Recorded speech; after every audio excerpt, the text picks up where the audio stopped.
Welcome back into the Ryan Ripken Show. It's a brand new week and happy Tuesday, April 29th. Hope you guys have had a great weekend. We got a lot to talk about here, so let's run you through that quickly and we'll get on with the show. The NFL draft did just come and go, so we're going to talk about that. And actually, we have two Ravens draft picks joining us this show, Carson Vincent and Teddy Buchanan. Carson's going to join us here in the next 10 minutes. So we're going to talk about their experiences, welcome them to Baltimore properly. And then we're going to talk a lot of baseball. The Orioles opened up a series against the New York Yankees and got a huge win, and it started on the bump with a certain Mr. Tomoyuki Sagano. That is the breakdown here today. We'll go around Major League Baseball because you think that the Orioles have injuries. Have you seen what's been going on with the Dodgers? And you want to talk about issues. There's a serious problem going on in Colorado, historically bad for the Colorado Rockies. And then Teddy's going to join us later in the show. We'll kind of wrap around. Zach has some certain things on his browsing history. And then we'll wrap on up what we have at the yard potentially this upcoming week. And actually in studio with me today, you rarely see him behind the scenes, but Kevin Ostreicher, man in the booth back there. Rarely. This is my first time ever producing this show this way. So, the reason that it is that way and that I know it's my first time is because this monitor was made for tall people. I can barely see you. Yeah, I was going to say, I only see I see your eyes. I see your eyes. So it'll be a fun show. I'm excited. Yeah, how about that? And also, if we want more lighting for you, Kev, we can turn that light on for you in a little bit. Oh, okay. Yeah, we can try that. Yeah, we'll figure it out. We'll figure it out. And then behind the scenes, he's still with us, just not here in person, Mr. Zach Bollinger. I'm proud of Kevin for producing. I think it's going to go great. I'm sure he's going to do fantastic. Look at that already. He's got the buttons down and everything. This is incredible. We're locked in today. Wow. Ooh, locked in. Yeah. Maybe something there. Yeah, how about that? Well, you were locked in for the NFL draft. Obviously, We'll get into all of that. There were some surprises, not necessarily with the Ravens, but around the league, with the one specific around Shedeur Sanders. And maybe who the second quarterback was off the board. That's a talking point that we'll get into. But I think everyone right now, in Baltimore at least, it's the fact that the Orioles ended a skid. And they were on a losing streak, losers of 6 of 7. They open up a 3-game set with the Yankees with a much, much needed victory. And I think they're trying to get their identity back. Specifically, we talked about being superstitious or even a little bit stitious. Looks like the hose and the sprinkler system are back. It looks like there was a little bit more swagger in the dugout.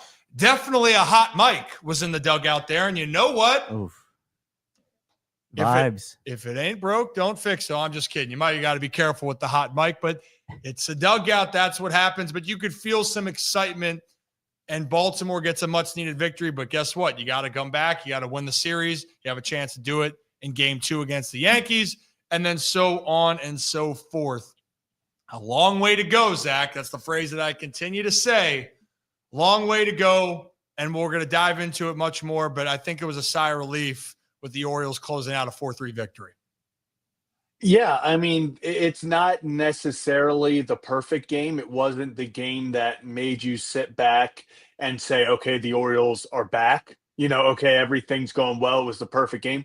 Your only hit with runners in scoring position was the 3-run homer by O'Hearn. You get your other run on a kind of a misplayed ball by Grisham in center.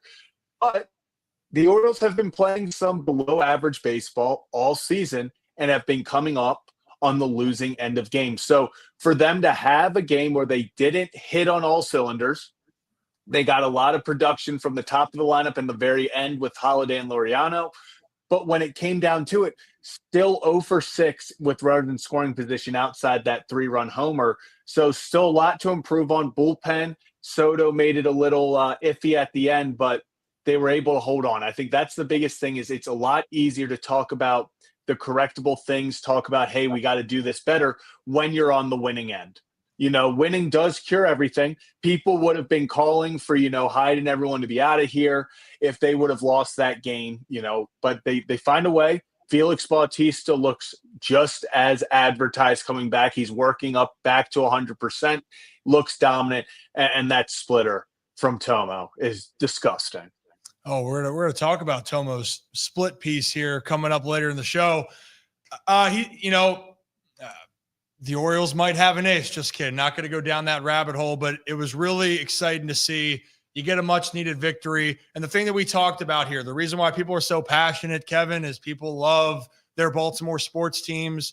I mean, fans all around the country. It's not just Baltimore, but there is a passion, especially that one team for the last 2 decades has been really consistent, stable, been a contender. It felt like since the moment they came to Baltimore in 1996. And on the flip side, the Orioles have so much history here, and yet they've only had 1 World Series appearance and victory in the last 42 years. So when you feel like that team that was on the upscale or upslope or whatever the hell the word is, and it's dropping down, you get a little nervous. But you guys know my phrase. Let's get to mid-May. Let's get to June, because then you're going to have a better idea of this is where the team is at, and this is what you're going to have to do if you're going to be able to make changes, because baseball is a long damn season, a 162. It is not a sprint. It is like Zach Bollinger trying to run a marathon. It might not be pretty. It might be ugly as hell, but you're going to go out there and do it. So without further ado, though, because I think attempt to run a marathon. I forgot. I don't know who I'd rather see run a marathon. I was going to say you or Kevin. It's a toss-up. Maybe Merritt can help us sponsor that. Kevin would wear khakis. Yeah. That's a whole different thing. Maybe we can ask our guests about, maybe what's the proper workout attire as well. Because I don't think khakis is on the short list of what you wear when you're trying to be at peak athletic performance. For some people. Obviously. But guys, if you're new to the channel, hit that like and subscribe button. Ryan Ripken Show. We do this every Tuesday, Wednesday, Thursday live. And what's really cool is we get to welcome a new member to the Baltimore community. If he's cool with it. Carson, if you're good, just give me a thumbs up when you're ready. Hell yeah. So, ladies and gentlemen, brought to you by our friends over at Merritt Clubs here around Baltimore and Maryland. Let's bring on our first guest of the show today, recently drafted and new Baltimore Raven. Give a warm welcome for Carson Vincent. Carson. Yes, sir. Yes, sir. Hey, how we doing? Hey, first off, welcome to Baltimore, man. Congratulations. I got to know, for you specifically, what was your draft night like? As far as the moment, the experience, I can only imagine this is something you've been waiting for a long time. Yeah, man, it's a dream come true. I told a lot of people, like, it really almost don't feel real, and I still don't know if it's almost still hit me yet. Like, it probably won't hit me till I'm in that beautiful uniform. Like, man, it's really been amazing. And like my draft day, I didn't want a whole lot of people there. Like, I felt like that seemed real stressful. So, it was just me and my dad and my brother. And, we was waiting around for the call, and I seen the area code pop up, and I was like, oh, yeah, it's time to go. So I was happy. That's amazing. So for you wanted to keep it light, keep it to the family. And then did you think that Baltimore was going to be one of those teams that was interesting with you from the jump? I definitely did. Yeah. Yeah, I had really good interviews with them. They showed me a lot of interest in the pre-draft. Then I also had my visit with them. So, and then when I came up on my visit, it was a really good time. I connected well with the coaches. So, they were always at the top of my list. I had said in the previous interview, my agent, he literally texted me right before the draft. The draft started. He texted me this on Wednesday. He was like, I envision you right now in a Ravens uniform, and it worked. So yeah, he's the man. That's awesome. And you know what? I'm hearing. I think you're going to fit in well up here with the team. But I got to know, like, are you? We got to get you involved with some of the Baltimore culture up here, Kevin. I mean, what are some things you're curious about seeing in Baltimore? Are you a seafood guy? It's okay if you're not. Look, I've never been that huge of a seafood guy. Because look, I'll tell you, like, I feel like that's a lot of work, but I also feel like everybody's telling me Baltimore got the best seafood in the country. So hey, I know it's gonna be good. Even when I went over my visit, they was like, you gotta get crab cakes, you gotta get all the nice. So like, yeah, I gotta try some of that. We'll get you acclimated up here. Okay, and then if you want a brunch spot, our friends at the Iron Rooster, they hook us up with everything. Okay. I will get the information. So you can go there, and my guy Kyle, he cooks for us every Wednesday here on the show. So tomorrow, Kevin, I don't know if you're here are you here in studio? I am. Yep. You are. We're making smash burgers in here tomorrow. Let's go. So yeah, Carson, we like to have fun here, but I'll get you hooked up. I got it. what I love with this is, and I try to tell people, so my background is, I'm a baseball background. My family played baseball. I played baseball. My dad played a lot of games, and people thought that was really cool back in the day. And one thing that I still remember, though, was my experience in figuring out, could I be good enough to get to the pros? What was your moment? Because you're not coming from one of the prolific, top of the line schools, but you developed in Alabama A&M. You have a lot of pride being down there. So talk about your development and really kind of growing as an individual and how that helped you, get to where you are now. And that's going to be an NFL player. Yes, sir. Like going to a smaller school, like you really realize that there's no such thing as an excuse. If you want to get, it doesn't matter where you are, you're going to be compared to guys on that level. So they can have all these facilities, all these trainers and all this stuff, but you guys are still going to be on the same level regardless. So you can either be like, man, they have that stuff and I'm just going to feel bad for myself, or I'm like, okay, I can find a way. So that's really what it came down to, is finding a way. My coach, Cornell Maynard, I love him to death. And one thing he always tell me is, he said, winners and dads find a way. Like, those are two men that always find a way. So it was really about just finding a way to be the best player that I could all the time. Yeah, I love that, because also in baseball, the draft rounds have shortened. It used to be 40. It used to be about 40. Yeah, 40 to 60 to, way back in the day. And, what I told people, what I don't like about it shortening it is there's so many players around the country that you don't know who's going to work out. I mean, hell, the closer for the Oakland A's, well, now not Oakland anymore, the Sacramento A's, the SAC, they are, he was a Division III pitcher, throws 101, and he goes out there and he's one of the best pitchers in the game. No round defines the player. You got to put the work in, and talent is around the country. And I thought one of the coolest moments about where you stack up, you had a pretty resounding moment, Kevin, right, at the Senior Bowl. Yeah. So I'm just curious about this, because where I'm saying about where that you could belong, we're going to play a clip. Maybe you remember this, and then we'll talk about it on the other side. Kevin, can you play that clip? A&M. The only reason I remembered his name is because our old cars have a VIN number. It's Carson Vincent. And at the end, out of Texas A&M. Let's go, Shamar. Shamar Stewart. Whoever loses, we got 25 push-ups. Hey, that's home. That's home. Come on, Shamar. Look up.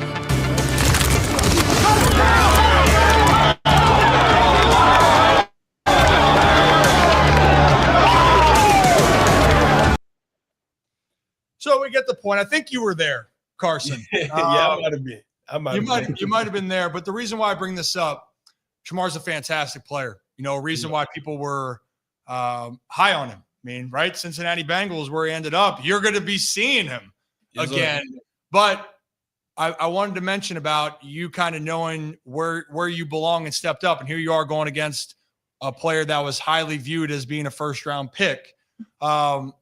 Have you always had that confidence that you can go up against any of the best? It sounds like you believe in yourself. Yeah, I've always had that confidence. Can't nobody ever tell me I wasn't the best. Even I'm from Cary, North Carolina, and I'm right there in the triangle. Carolina didn't want me, NC State didn't want me, Duke didn't want me, but nobody couldn't tell me I wasn't the best. And I've always trained that way, and I've always thought that way, and I really believe it. Even when I went to the Senior Bowl, a lot of people told me, like, hey, Carson, go up there to compete. No, I went up there, and I'm like, okay, I'm going up there to dominate, because that's what I do. Like, I don't care who I'm playing, I dominate, and that's really what I do. So even when I got put in that situation, I knew they were going to pick me, because, I had a good day that day. It was the first day of the Senior Bowl, and I had a good day. And I'm like, competition period, they're going to pick me. So I was already ready. And as soon as they called my name, I was ready. And then whoever they picked, they was going to get it too. So, I was really just, man, I got utmost confidence in myself, because at the end of the day, I came from a small school and nobody wanted me. So if I don't have confidence in myself, who will? So that's really where it comes from. Damn, Carson. I mean, you know what? I want to run through a wall, because I know as sure as hell I'm not going to be able to run through you, because of some of these guys, man, I got no shot. But that mentality, I mean, Kevin, and Zach behind the screen, it sounds like a Raven. Like, it sounds like that mentality. What are you most looking forward to about joining the Baltimore Ravens organization? Man, I get to work. The Ravens is a top at a top class organization, and they're all about work. Like when you think about the Baltimore Ravens, you grab your lunch pill, you get ready to go. It doesn't matter who it is, where it is, what time it is, you get ready to go. So like all I'm trying to do is be the best Raven that I can, and no matter what role I am, and just be Carson Vincent because that's who I am. Yeah, I'm going to need to get this season this off. I love baseball season, but I'm going to need this to hurry up a little bit. So I can see Carson. I see Zach. Zach, I want to bring you on the screen. Zach's been laughing. I'm about to run through the wall. Yeah, let's do it. Carson, you have me pacing. We could both run through a wall. I'll run through this gap wall right now. Let's go. I am Carson. You have me pacing back and forth right now while you were hyping. I was like, I could go out there and play football right now the way you had me talking. Yes, sir. I mean, that's the beauty of it. Kev, you got any questions you want to ask Carson? Yeah, Carson. First of all, congratulations. Welcome to Baltimore. Yes, I think a big thing for me is, I don't know if you've seen the video, but the Ravens production does a great job of kind of highlighting draft moments. You talked about yours and how you wanted it. But George Warhop, who is your new offensive line coach, said that he was pounding the table and he's going to work it. He's going to get you ready. I mean, what does it mean to you that the organization and people within the organization believe in you so much on day one and wanted you to be a member of that organization? Man, it's a blessing, especially coming from like Coach Warhop. He's a legend. And, especially being like I always say, I'm a small school guy, and you really didn't have anybody believe in you. So it's like, man, like, okay, now I'm in this spot. And I got people pounding on the table for me. I got people that putting their jobs on. Like at the end of the day, this is a business, and he's putting his livelihood on my name. So like I already know I work. So now it's gonna be even 10 times harder because I know that I really got people going for me and rooting for me and vouching for me. So man, it's just really just been a special and a blessed moment. I'm a little lost for words in a good way, Carson. I'm really impressed. Because I think that people. It's hard to get to where you've gotten to so far. And it's also hard to keep that mentality all the way through. And one thing I can tell is you're very proud of where you came from and who you are trying to be. And you're not trying to go out there. This whole time, I haven't heard you once say, I'm trying to be like so-and-so. You're trying to be Carson Vincent. You're trying to be the best version of yourself. And I think that's so good nowadays because, there's a lot of great players around the league. You have a chance to write your history, but then after you in drafts, there's going to be players that are going to have a chance to write theirs as well. Right. Is there any guys, though, just out of curiosity, that you are excited to possibly face? Or are there players that you really enjoyed growing up and now you have a chance to kind of be that for somebody else for the next generation? It's so crazy because like growing up, you never really think you would like be like, you always have utmost confidence in yourself. And then now that you're actually here, so it's like even guys that you wouldn't even think that like the media knows and stuff like that. I had so I'll talk about it a lot. Corey Bullock, he plays offensive line for the Baltimore Ravens. When he was at North Carolina Central before he transferred to Maryland, he was my host coming out of high school. He was my host on my visit. So like even stuff like that, like there's a lot of full circle moments that's happening. So like, man, I got chills. I'm ready to go. Like I can't wait to get there and get working. Like that's really all I do.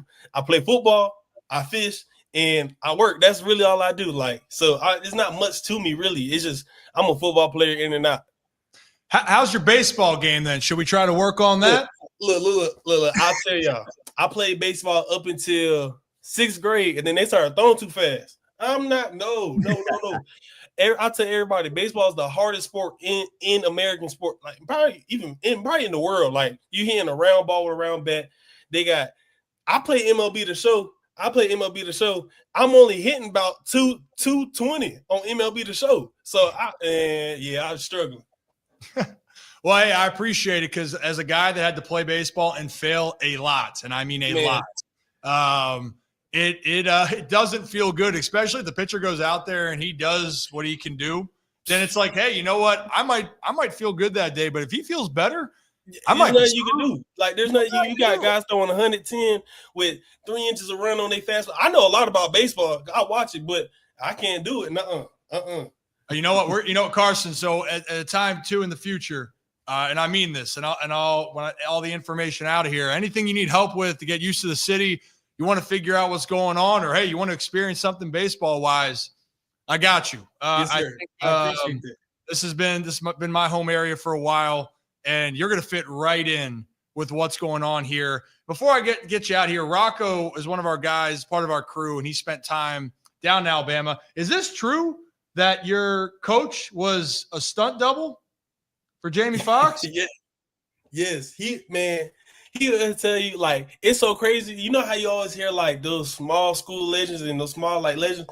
Man, he's in like 3 different Hall of Fames. He's been in like 2 movies. Like, the man is like an urban myth in like some small towns. He's like really like, you say Coach Manor, and they're like, oh, you know Coach Manor. Like, it's really like that. So like, yeah, he was a stunt double for Jamie Foxx. He been in the movie. He tell everybody that all the time too. That's phenomenal. Yeah, there's so many other stories I got to hear about in the future.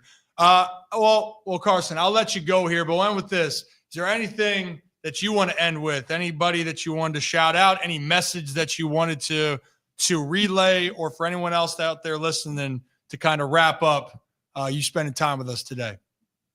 Yeah, so first, I just want to thank you guys for bringing me on. Second, I want to thank everybody in Baltimore and all over the world. Just, I've been getting so much support, and you know, I can't guarantee anything else other than me giving my 110% to this organization. I can't guarantee anything else, but just know when Carson Vincent's on the field, he's going as hard as he possibly can every single time, because that's just what I do. I don't skip reps. I don't loaf. I don't do none of that. So, you know, I just can't wait to come get working. We're going to win the Super Bowl. We is winning the Super Bowl this year, and I'm ready to go.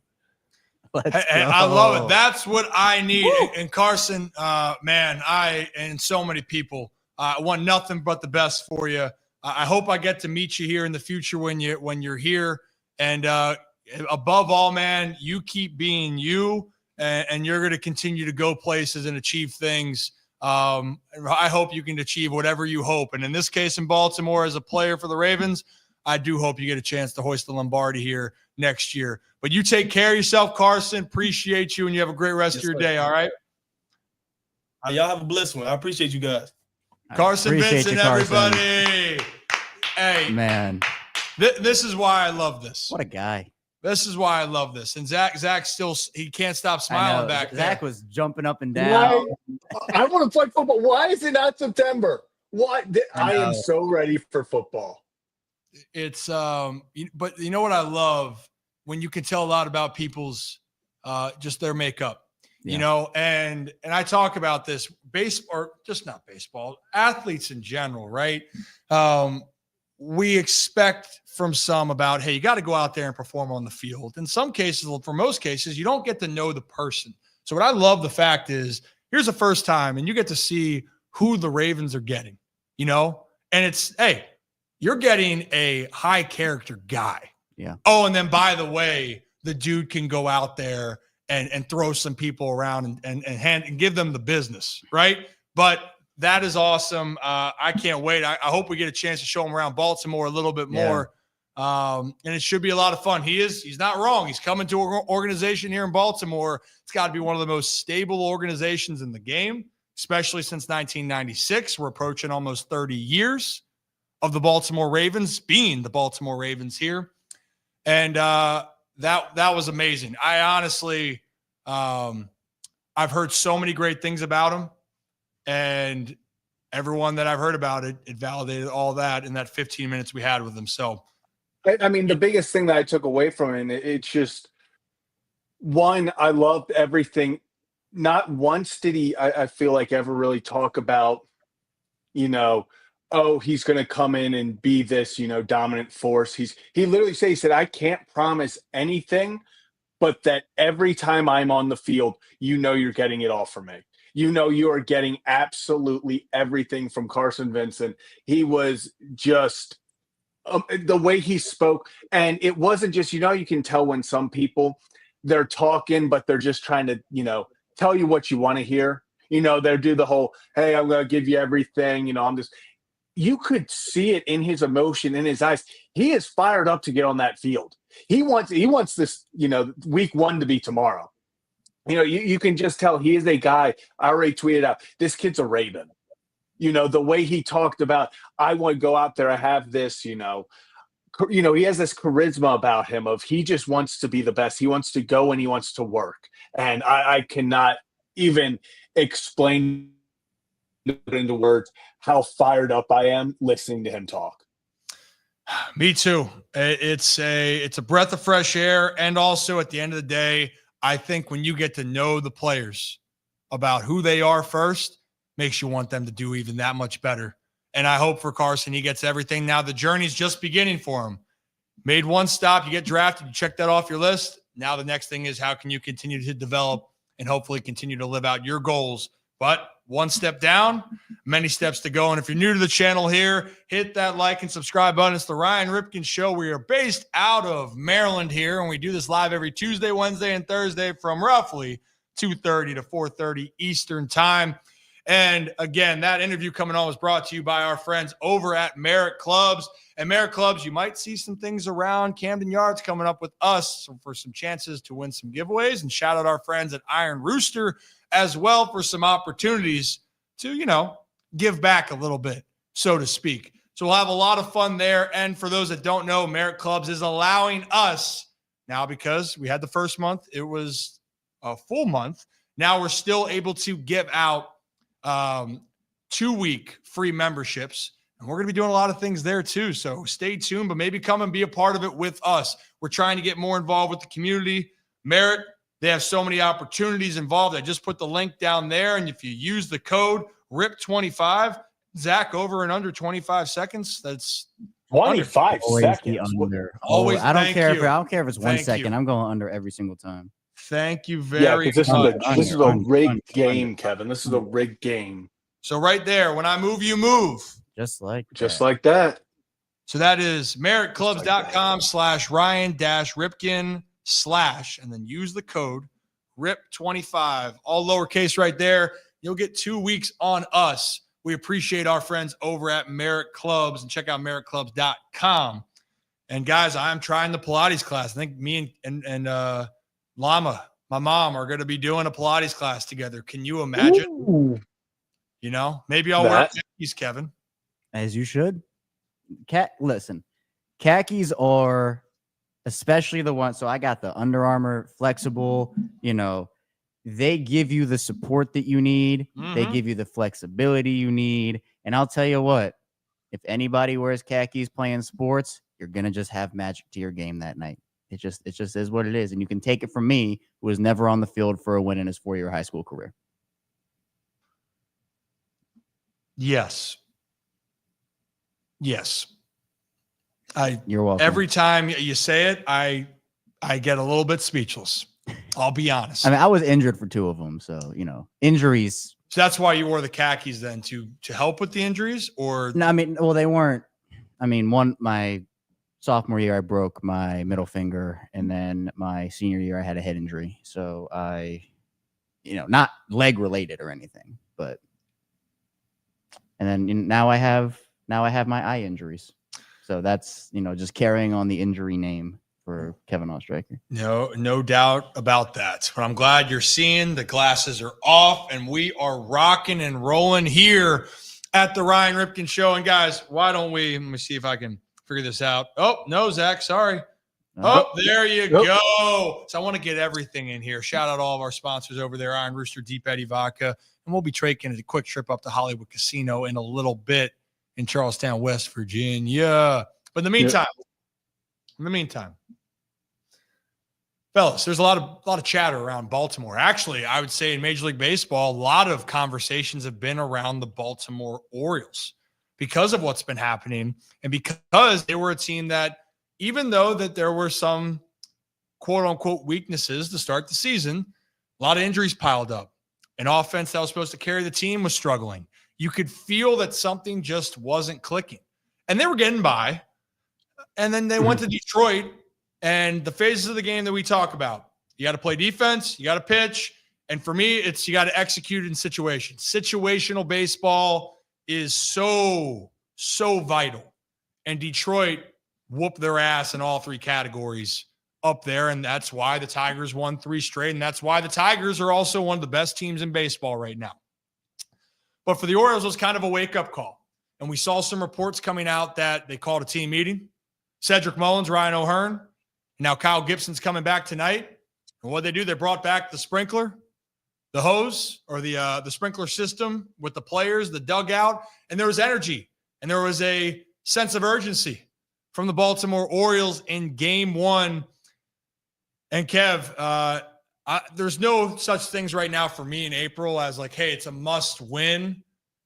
But I got to say, coming home to face a rival, leading the division, backs against the walls, losers of 6 or 7 straight, this was as close to a must win as it could have been in April. And the boys scratched and clawed their way to a huge Game 1 victory. And hopefully they got a good chance to win this series. Yeah, well, I mean, here's the reality to me. The reality is you're exactly right, Ryan. There's not a must-win game like, oh, if the Orioles lose this game in April, they're going to miss the playoffs. At least you don't feel that way right now. But the other reality is that they have certainly dug themselves into a very big hole that they're going to need to claw their way out of. And starting it off with a win against the division rival, who, again, is going to be one of the teams you are competing against, hopefully, in August, September when it comes to the division. You have to get every advantage that you can, especially when you've had the start that you've had this year. So, look, one win is important. And, Gordon actually over on Kevin and Zach React kind of summed it up really well last night. And, Gordon's been speaking a lot of words of wisdom over on our show over there. And he said that, Ryan, the loss streak started with one loss. This win streak can start with one win. And that's all that it takes. And, you mentioned some of the veteran leaders stepping up. Hopefully the vibes can get back. They need to show a lot more consistently that they can get out of the rut, because one win is not enough to say, hey, they're back, right? You have to, as Zach mentioned, the runners in scoring position. I'd love to see the starters go deeper into games. Although, look, Tomo was a beast last night. But again, it just starts with one. It's all it takes. And if you're able to capitalize on that momentum, which the Orioles have sometimes struggled doing over the last calendar year, if they can capture it, then the thing about this, Ryan, is that the Orioles are not in August, right? We saw that slide happen last year, and it was August. It was late. They were tumbling.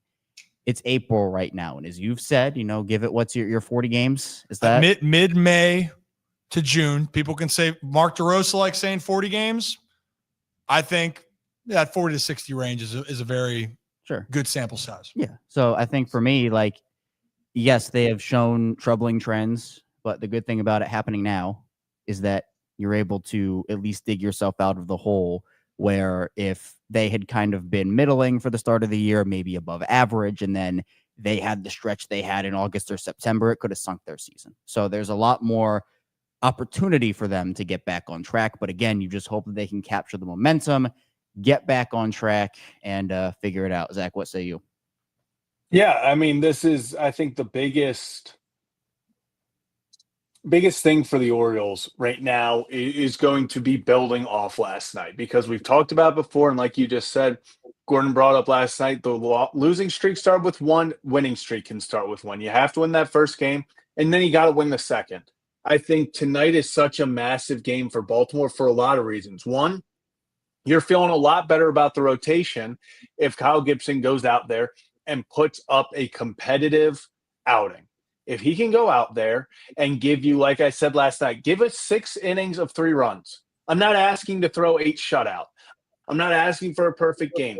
Go 6 innings, 3 runs. Keep them in this ball game. Allow them an opportunity to win this, because, listen, if Kyle Gibson puts on a competitive, good start, go 6 innings, helps the bullpen a little bit.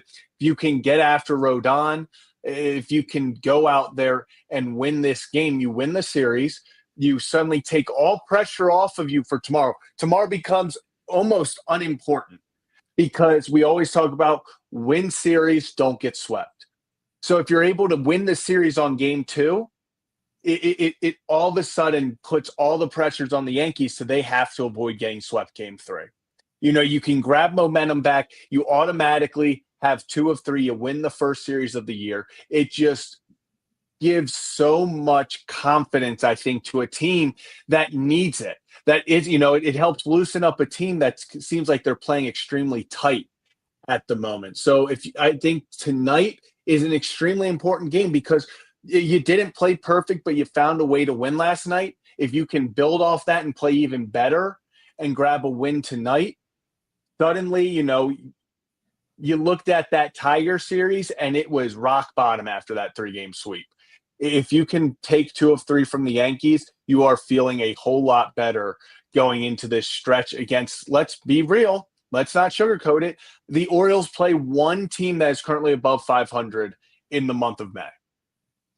You go win this series and you head into a weak May with some confidence, this team can get it together and they can quickly rise up that, the standings with the schedule that they have in front of them. If they take care of business, there is no reason with the talent they have and against the teams they're playing against, absolutely no reason that they cannot have another month where they look back and they're sitting at, okay, they went, 16-11, 17-10. They can put together one of those months coming up. It all starts with grabbing the momentum against the Yankees. And then there's no doubt in my mind, if they can get that momentum and go into a weaker month, they can find themselves back at or above 500 at the end of May. And this is why I continue to say this point of it, right? It's not because I don't hear what people say. I think I do a fair and honest job about, hey, this is just how it is. It's not that I don't hear fans saying, hey, fire Brandon Hyde, Mike Elias is an issue. I'm not saying that they're going to get every call right. But this is also why you got to play out a game because, Kevin, you mentioned it earlier. The Orioles started to have their issues and adversity later in last season, right? But they still got into the playoffs, and we're not going to have the conversation if they win games against the Royals, which they could have won both those games in Baltimore. They had games. And they had more opportunities than Kansas City to win those games. They didn't execute. You look around the league. The Houston Astros last year were an awful baseball team in the month of April and even in May.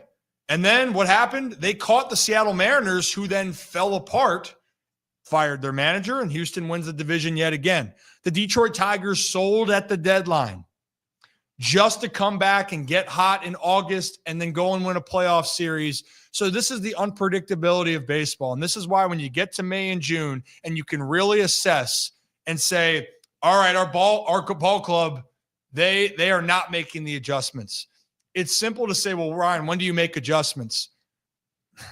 That sometimes it can be 3 weeks. Sometimes it can be a month. One of the clips I'll clip down in the future, Brian Roberts was saying sometimes you hope that you have 3 good months as a hitter, and then you hope you can keep your bad months under 2, right?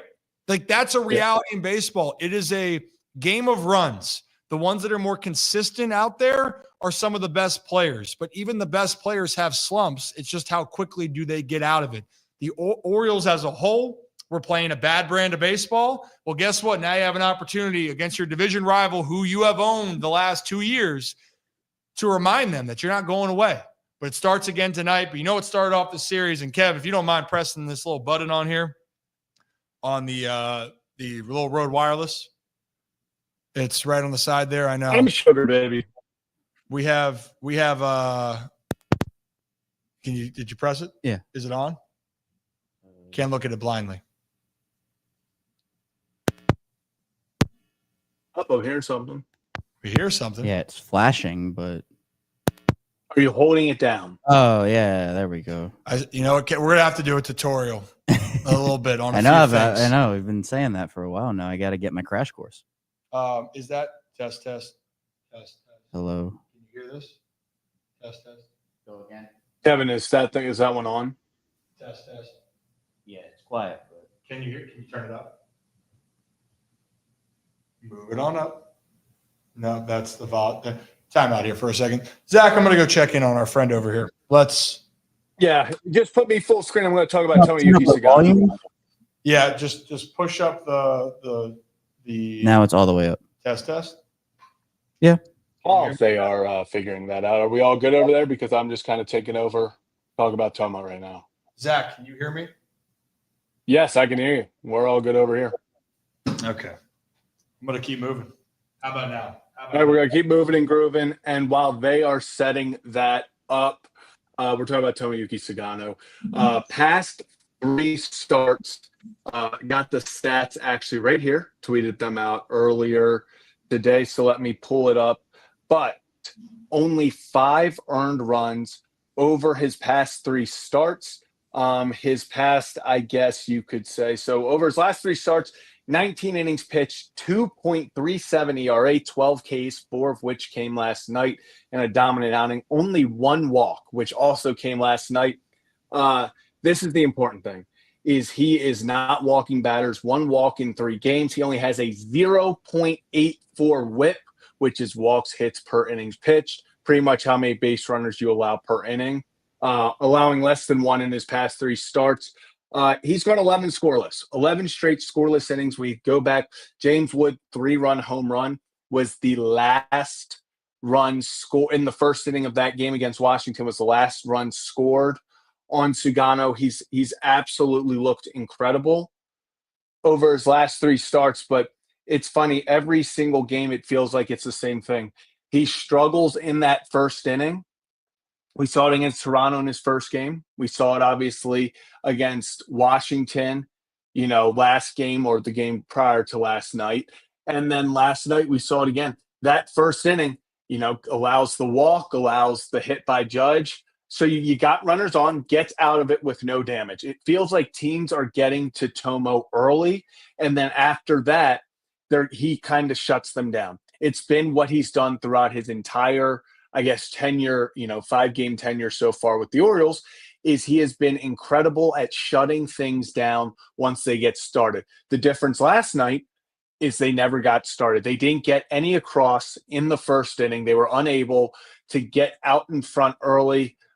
Orioles offense doesn't do them any favors to start the game. They have an even better opportunity for second and third, no outs, unable to get anyone across.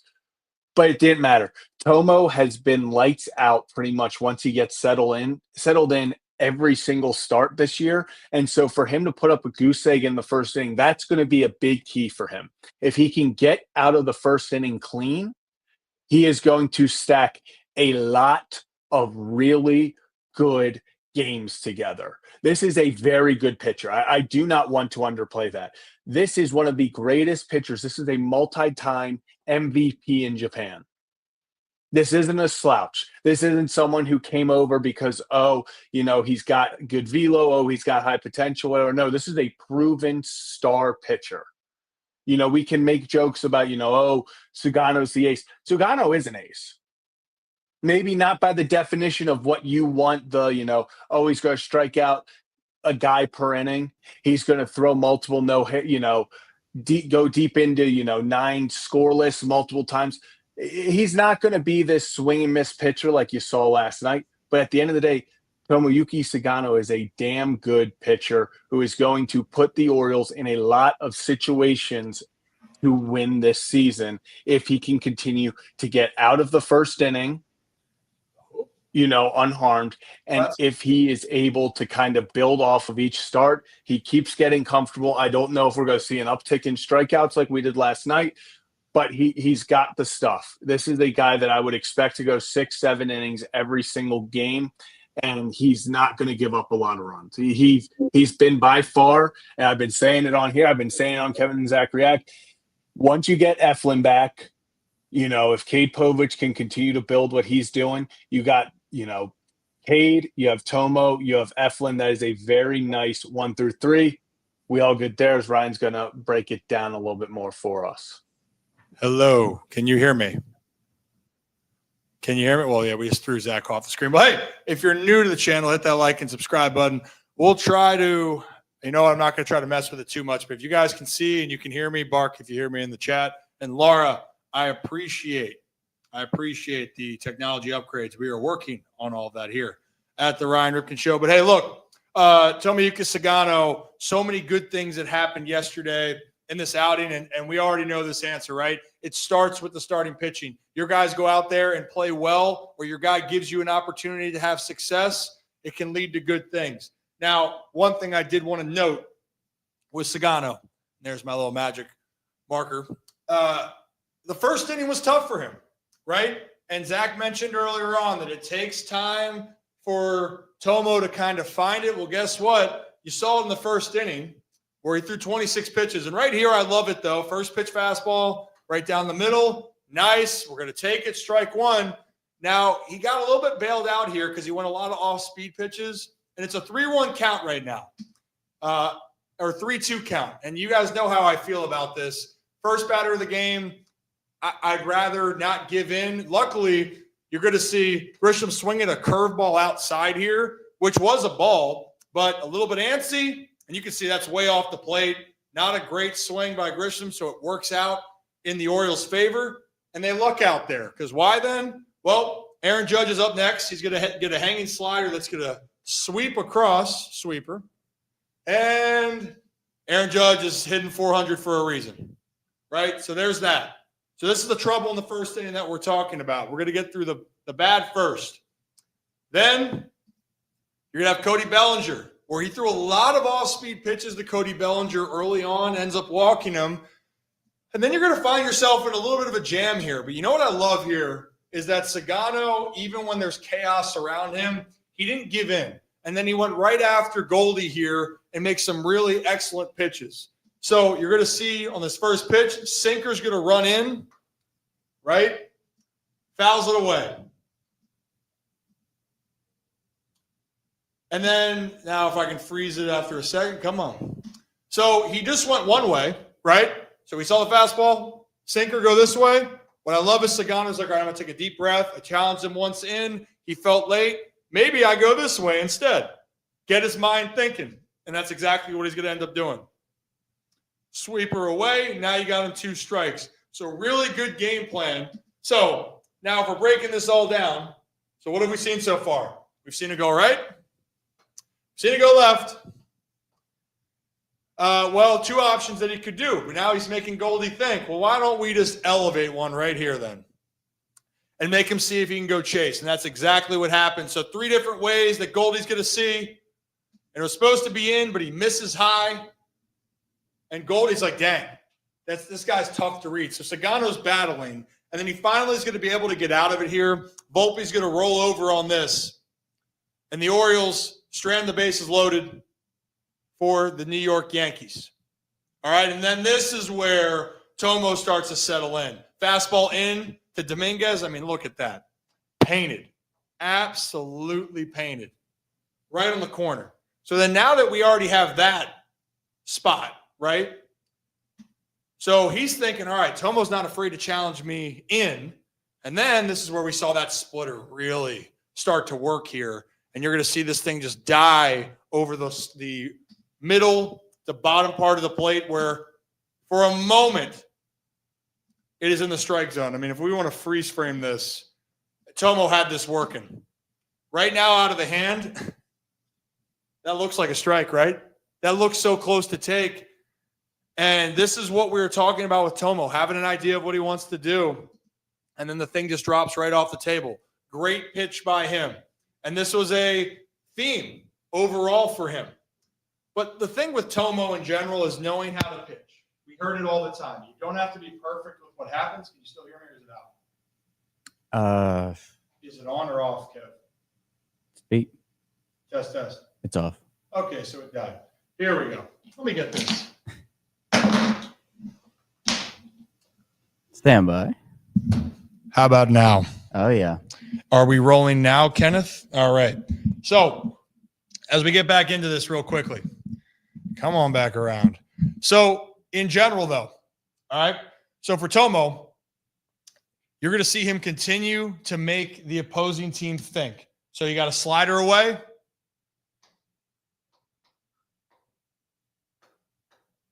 Kevin, you want to take a guess of where he's going to throw this next pitch? Other side. Other side of the plate. Bingo, Kevin. Well, actually, I had the wrong one in mind here. This is Grisham striking out on a great splitter. It will circle back through. Here it is. So we had the one pitch that went that way. Well, why don't we throw one? Going to throw one right inside here. And yes, he's going to get the call. You know, umpires, ABS system, that's a whole subject. But Cabrera's thinking out over the plate. So Tomo, what I love that he's doing, and you've seen a lot of these pitches, nothing went higher than 94 for him on the day. Average is 92, 93, but working both sides of the plate. So because he was able to do this, and then on top of it, now you're going to see this great splitter that he's going to have to work off of. So once again, though, a pitch that was a cutter right down the middle. So everyone's thinking it can go left, it can go right. And then when he found that splitter last night, you're seeing a guy that can be extremely, extremely challenging to hit. And it's just going to fall right off the table here. Once again, it's close enough out of the hand where Wells is going, I don't want to take that pitch. It looks like a good pitch or it's going to be a strike. I have to swing. And then it drops on down. I mean, look at that right there. That's where it started. That's where it finished. And that's why Tomo was having so much success last night. Upcoming is going to be one of my favorite at-bats of the game. After we're going to see another splitter right here. Just yay! Phenomenal. And Tomo's giving you a chance. But here in this situation, then, the Orioles are up 4-0, right? And there's a guy on base, and then you have Aaron Judge, who already has 2 hits on this game coming up the plate. And he is one of the best hitters. And actually right now in this count, it is 2-0. Everything is in Judge's favor right now. So, Kevin, what could happen? Well, Judge is going to be aggressive. He's also got a great eye. So you're going to have to challenge him, but you don't want to leave a mistake pitch because, Judge can make him pay. And Tomo is locked in. He's going to throw one of the best splitters of the day for him down on a 2-0 pitch. Beautifully executed. And you know what? Judge is going, all right, he's throwing that pitch a lot for strikes. Kevin, what's Tomo going to do? Opposite side. So he's going to go out there because now Judge is thinking he's going to throw that splitter again. And hey, now, beautifully executed. Now you're feeling the momentum in the stadium. Now Aaron Judge is going, what's he going to throw me next? Well, the beauty of it is it doesn't have to be perfect. All you got to do is get the hitter off of his mindset just a hair. Mission accomplished. And then, by the way, we're talking about that splitter last night being disgusting. Tomo does it again against the best pitcher, best hitter in baseball. And he finds a way right there to get out of it. That was my favorite at bat as far as Tomo, best in the world versus, a guy that I think knows how to pitch as one of the best guys who knows how to pitch in the world. I'm not saying Tomo is one of the top guys, but I'm telling you, this is why he came over from Japan. He knows what he's doing. This is actually what I'm most proud about. Kevin, you remember the other day I talked about Charlie Morton, and I talked about when you're down in the count and you're in a situation where I'd rather a team beat me than me walk a guy and then you get a bloop hit or you beat me in a different way, right? Yeah. This is a 3-1 count. Actually, I lied. I set this up differently. This was a sequence earlier in the game to Cody Bellinger. He's going to get a hanging curveball right here, 3-2 pitch, and he's going to smoke it through. Okay, and I'm showing this for a reason. This was earlier in the game. Now we're in the 5th inning, and this was just after the Aaron Judge strikeout. So Cody Bellinger now is going, well, he threw me a curveball, and for me as a hitter, I'm going, well, if I hit your curveball, I feel pretty good. Maybe I should sit on the fastball. That's at least what I would think. That's just my preference. But you know what I love? Tomoyaki Sagano's going, you know what? We're up 4-0. Cody Bellinger's a good player, but I'm going to challenge this dude. So I'm going to throw a fastball down the middle. Hit this thing. Do it. Strike 2. Now it's 3-2. And you know what? 3-2. He's mixing all of his pitches. But you know what Tomo says? I am not. If you hit this fastball out, good for you. And watch this location. It's not perfect. It's a good pitch to hit, Kevin. That's 92. But he mixed his pitches well. He's saying, I'm going to force you to beat me, and I'll tip your cap if you do. But guess what? You get a weak fly out to left field. And the Baltimore Orioles then, when you do good things like that and you don't beat yourselves, then you can get lucky at times. And that's a great swing by Goldie. I mean, this thing is up in it's the top penthouse of an elevator, whatever the hell you're going to consider it. And then when you pitch around the zone and you make guys beat you, you sometimes get great plays that can help your cause. And Cedric Mullins gets that done for the Baltimore Orioles here. So what we saw right there was an arsenal of pitches on display by Tomoyuki Sagano. And then on top of it, I'm going to challenge you in the biggest moments. I'm not going to let myself be the reason why you're scratching and clawing. You want it, you got to earn it against Tomoyuki Sagano. If he does that, Kevin, I'm not kidding you. This dude is going to be an all-star pitcher for the Baltimore Orioles. If we see this, Tomoyuki Sagano is going to help Baltimore get back on track, and he's going to continue to prove why he was so respected coming over from Japan. And if you like this breakdown, and I'm sorry about the audio, hit that like and subscribe button, look both ways, and wham! Shimmy on into it. But speaking of Cedric Mullins here, and why I get set up again for the next thing, Kevin, why don't we then play the clip right now about Jacob Calvin-Meyer? Because there was discussion about the Orioles, and man, if they're struggling, would they trade a guy like Cedric Mullins? So I want you to play that clip because, man, I got some comments. Yeah, we'll see. Let's get that clip going here. At the deadline, man, Orioles fans are close to rioting right now. And if that happened, I think Orioles Twitter would probably burn to the ground. I would not rule anything out because of how shrewd this front office is. If they get to the point where they conclude that they have no chance of making the postseason, would they trade Cedric Mullins? Potentially. Remember in 2022 when they were still quote unquote rebuilding, they were a couple games back of a wild card spot, and they traded Jorge Lopez and Trey Mancini, and those trades worked out really well for them and got them in pitching prospects. That did hinder their chances of making the playoffs that season. And then, what did we see the next year? We saw the Arizona Diamondbacks in a similar position, had just come off a rebuild. They acquired guys at the deadline, and then they go on a surprise World Series run. So nothing would ever surprise me with this team, but I would be a little bit surprised if they had to trade Cedric Mullins at the deadline.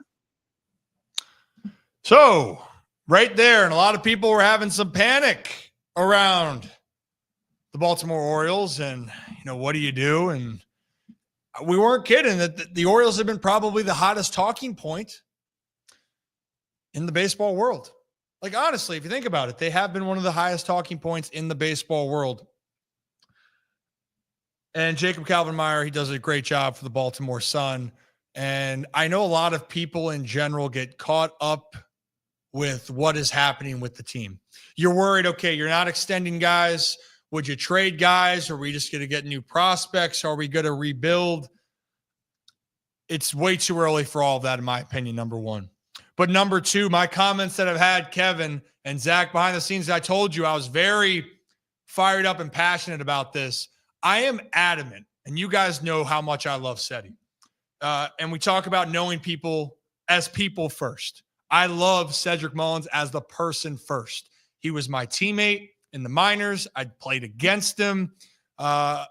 Genuine guy that I pull for so much because of who he is. Now let's talk about the actual player, Cedric Mullins. Cedric is still, in my mind, so damn underrated. And everyone wants to find a different way to tear down why he hasn't been that player since 2021. Whether it be injuries, whether it be that he's not hitting for the average and his numbers aren't reflecting that on a day-to-day basis. But you know what I see on a day in and day out? I see a guy that shows up and competes his ass off. He doesn't make excuses. He doesn't pout. And I'll guarantee you, if he's struggling, he's trying to find different ways to help this ball club. Last year, when he did go through some slumps, and we talked about it in the middle part of the season, people didn't want him out there anymore. People were saying, good time to trade him. You know what Cedric did? He blocked it out. You know what he did? I'm going to go make plays for my pitcher. When I get on base, I'm going to find a way to create some chaos and be someone to this team, help them in some capacity. And whatever the Orioles decide to do, I understand things are a business. I think it would be a huge mistake if Cedric Mullins ever left Baltimore. Because at some point, you want to talk about establishing a culture and establishing people that embody what you want to be. I can't think of any other player that's been around this team for so long than Cedric Mullins. Yeah. You know when he's there in the outfield. Yeah. You know when he's going right hitting. And through this whole part of the season to start off, Cedric has been your best player. Offensively, every single category. And then on top of it now, you just saw it last night. Oh, you rob Goldie, Paul Goldschmidt for the Yankees to preserve. And for us, you get spoiled by it at times. Said he's doing this all the time. He's showing up. And what I loved hearing is he's not always this big vocal rah-rah guy, but he ain't afraid to speak up and say things that are bothering him. He's not afraid to go out there and do the work. And above all, you can guarantee he's going to do the work. So I hope, above everything else, Kev, that we see Cedric Mullins here for a very long time because of all of those things. You can't measure a player's heartbeat. You've heard me say that over and over again. Cedric embodies all of that and more, and I think he's exactly what Baltimore needs. And we talked about losing Santander. Yeah. What hurt the most wasn't that Tony's production is gone. It hurts the most that you had a guy that embodied a team in a city. And I would hate to see that happen for a guy that is that guy for the Baltimore Orioles now. Yeah. And, Cedric has been a guy that has been there through everything and went through the tough times, had to get sent back down, worked his way back up. And, to me, it's not just that like they need to extend him. Said he is a winning piece and a winning player, a winning person. And, for them to let another one of those guys walk out of the door again would be pretty devastating, as you mentioned Santander. And, we were talking about this like him at this time last year, be like, oh, there's no way you can let him go. He's one of the heartbeats of the team. And then, he had the year that he did, and the Orioles weren't interested at the price point that he wanted, and he was gone. So, it's also on top of the fact that they haven't extended anybody yet. This isn't just about Ceddy. I mean, it is, but, Ryan O'Hearn's playing lights out baseball right now, and he's a guy that's up for an extension and could be gone after the time the season ends this year.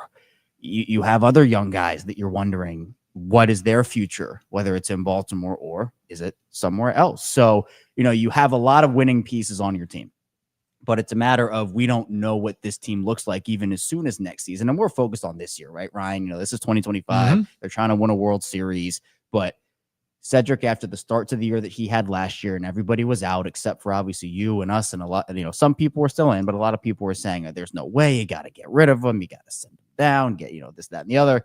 And then he bounced back. And then the year that he has had this season compared to what we saw at the beginning of last year just shows how much fight and how much heart that he has. And you're exactly right, where you get kind of numb to it. Like the home run robberies, you see it so often. There's another guy out there in center. There's no guarantee those plays go that way because Ceddy's been doing it for so long, and he is a calming veteran presence on what is otherwise a very young team outside of, I guess their starting rotation, which has a lot of vets on it as well.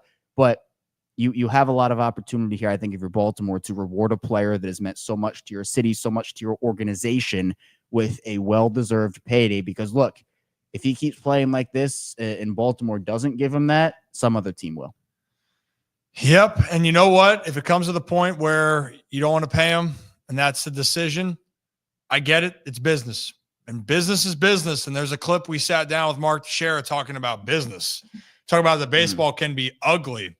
And Zach, we haven't even released that for those who haven't seen the video of that yet. People make choices.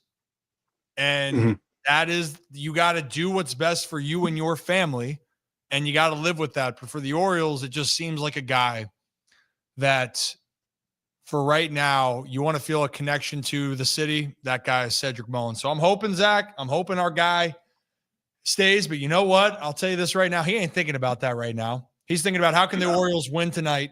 How can they move forward? How can they continue to find ways? And if you take care of what you got to do, the business eventually is going to take care of itself. So yeah, and that's part of the reason.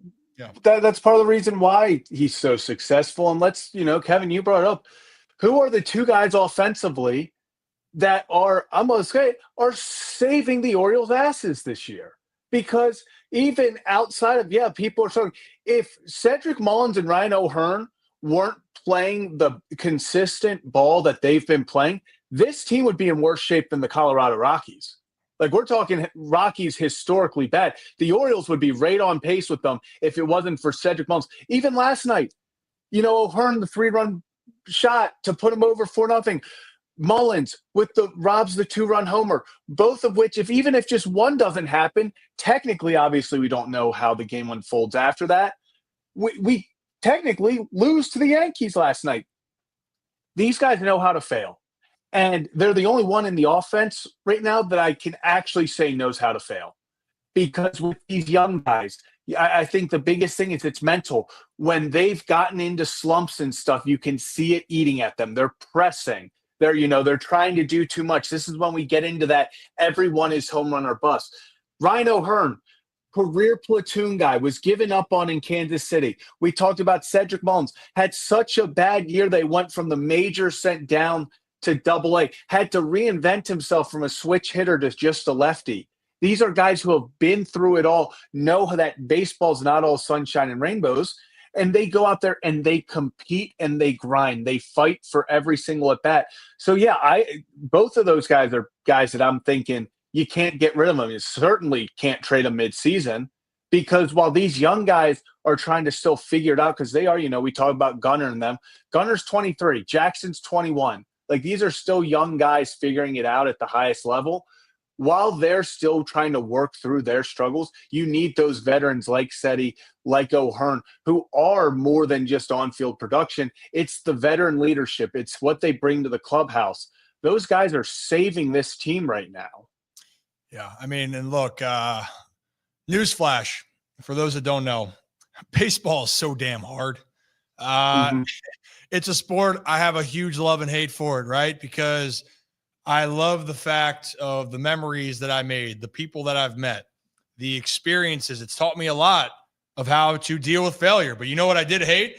I didn't like failing, Zach, and you fail a ton. And especially if you get an opportunity to continue to climb the ranks in if it's high school, college, get the pro ball, and it's a magnifying glass, and you get to the big leagues, let alone there, where it's all based on your production, and you are going to have to be okay with failing, being scrutinized at the highest level, day in and day out. And I'll be honest, it's just putting it very bluntly, it can suck. But at the end of the day, that's a part of what you sign up for. Then how do you get out of it? And if you're able to get out of it, some good things can happen. And that's why guys that have been there and done that are so valuable. And that's why Cedric Mullins said he's one of the few guys that can sit there and go, yeah, I was a starting center fielder, and then I dropped 2 levels down to Double-A. And I thought I wasn't going to get a chance at the big leagues again. And then whammy, you battle through it. You had an injury to somebody else that made you make the roster in 2020. And then you have a 30-30 season, 30 jacks, 30 doubles. And all of a sudden, Cedric Mullins been a big leaguer and a staple in the Baltimore Orioles since 2021. So we'll talk about that on all that and a little bit more after this. And if you're new to the channel, hit that like and subscribe button. Ryan Ripken Show. We do this live Tuesday, Wednesday, and Thursday right here on YouTube and X. And guys, it is baseball season, but something again just happen this weekend. The NFL draft came and went. We talked to Carson Vincent earlier at the beginning of the 3:00 hour. Now we get a chance for you guys to meet a new member of the Ravens community here. And again, brought to you by our friends over at Merritt Clubs. So Teddy, if you're good right now, just give me a thumbs up behind the screen. Love it. Guys, ladies and gentlemen, I want you to meet our new Baltimore Raven 4th round pick, Teddy Buchanan. Teddy. How's it going? I'm good. Thanks for having me. Of course. I asked Carson the same thing. Your draft day night experience, talk to me about what it all happened and what all went down. Man, it was a great day. First of all, it was a moment that I've, dreamed about and thought about, basically my whole life, and for it to happen was a really, really cool experience. It's hard to put into words how I felt. I had my whole family there, and, it was somewhat of a surprise, to get that phone call from the Ravens. But, when I realized who it was, I was ecstatic and, just started thinking about what the future held, and, here I am. So I'm just super excited and grateful for the opportunity. And for you growing up, right, you're a Cali guy through and through, right? So, hey, welcome to the East Coast, first off. Yes, sir. Thank you. We'll do our best to help you on that journey over here. But in general, you said about, dream come true and a blessing. Did you ever think you'd be in this position? If it was 10 years ago, 5 years ago, what would your younger self think of this right now? You're going to be joining one of the best organizations in the game. Yeah. My younger self would be in disbelief. I don't think if you would have told me 5-10 years ago that I'd be in this position, I'd believe you. But, stick to the course and just chip away day by day, and I feel like big things can happen. So that's kind of how it went for me. You know, I wasn't always the top of the food chain per se as a young kid, but just kept working and stuck to it, and here I am. So you know, excited to move over to the East Coast. I'm packing right now, hence my setup being on the ground right now. Perfect. Yeah, so just getting everything packed up, and yeah, just super excited. Yeah, it can kind of be a whirlwind, you know, and you know, my background, why I like to ask all this stuff. So I played baseball. I got at the AAA level with the Baltimore Orioles, and you know, I just remember kind of the moments of, you know, is this kind of happening? This is surreal. And then also you're like, all right, I got to pack and I got to go. I remember being like, hey, can you fly down to Melbourne, Florida to start your pro career? And then I got hurt my first 2 years to start off, but then it can kind of be a whirlwind. But I know what you like, what you just mentioned. And the reason why I give perspective, everyone comes from different places. If you could describe you as a, I'm not going to say as a player, but as a person, you know, what's your motto when it comes to the game and when it comes to your work and drive that's led you here to the NFL? Yeah, for me, you know, football for me is just I feel like it's just the ultimate sport. I mean, you kind of get to put it all on the line, get to play for, you know, a team. And I feel like being a part of a team, especially a football team, you know, there's 10 other guys on the field that you're playing for. And I feel like there's just nothing like it. You know, the amount of work that goes into it outside of the game itself. You know, you get, you know, in college we get 12 games, and you know we're doing this year round. So for me, I'm just a guy who's in love with the process, and I think, you know, the process and practices and all the things that people don't see accumulate, and then the game is just kind of just a result of all that work you've put in. So that's kind of what I've learned throughout my football career, is just to fall in love with the process, and I think that's what makes football special for me. Process, man. And it is a process. You accomplished one step of the process, which is something you will never forget. And then next process is just about to begin for you. I mean, hell, the process right now is you're packing. Have you, are you a seafood guy? Or if it's okay, if you're not? Yeah, I am. I'm a food guy. I love all types of food. Well, and we got some things for you when you come to Baltimore here. We're known for our crab cakes. You know, they say crab cakes in football. That's what Maryland does. We do work with the Iron Rooster restaurant here. We're cooking tomorrow. We're cooking, I think, smash burgers here in the studio. We got a bigger studio set, which it's a little bit disheveled as we're trying to move around some things. But what's a go-to meal for you then? If you're a foodie, what's one of your go-to meals you like to have? Oh man. I'm a big steak guy. So yeah, ribeye, New York, filet. So I mean, smash burgers are great. We have In-N-Out here on the West Coast. That's my favorite. But so is In-N-Out, okay, so it says your favorite. So the hype's real with In-N-Out. Oh, the hype is real. The hype is legit. Okay. Yeah. Yeah. Take a road trip out there and kind of make that. Kevin, you like burgers, right? Yeah, well, you know, I worked out in California for a couple of summers, and I never got around to going today. Today I feel like I missed out. I feel like I feel like it's a staple, and I kept saying, everybody was telling me go to In-N-Out, and I never found the time. So yeah, it's crazy. But Teddy, congratulations, welcome to Baltimore. One of the things that you talked about was, you know, kind of the history of the linebacker position here in Baltimore. Obviously Ray Lewis, obviously your new teammate Roquan Smith, and Roquan, he's an intense dude. I mean, you're going to, I'm sure, learn a lot from him, and being in this defense, being in this system, and just the history that's been behind it. I mean, what does it mean to you joining the organization and joining such a historic defense that has had so many big moments over the course of the franchise's history? Yeah, it means a ton for me, for, you know, the organization to believe in me as a linebacker, to, you know, come in and you know, be on the shoulders of greatness. And yeah, I'm just excited to learn and to embrace, you know, what it means to be a Raven, what it means to be a Raven linebacker, and just learn as much as I can from those guys. And yeah, I'm just super pumped for it. I feel like it's gonna pushed me to be a better player. And yeah, I'm just ready to just learn as much as I can from those guys. I feel like they have a ton to offer, and I just want to, make sure I take advantage of that.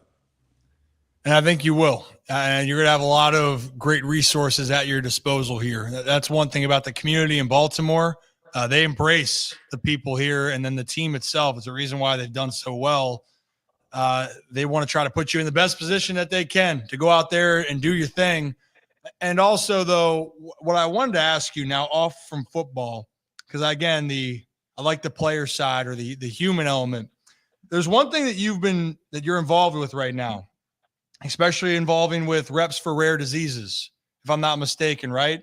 Yeah. So approximately half, I think you tweeted this out, that approximately half of all rare diseases in patients in America are children. Just talk to me a little bit about what drew you to be involved in such an important program.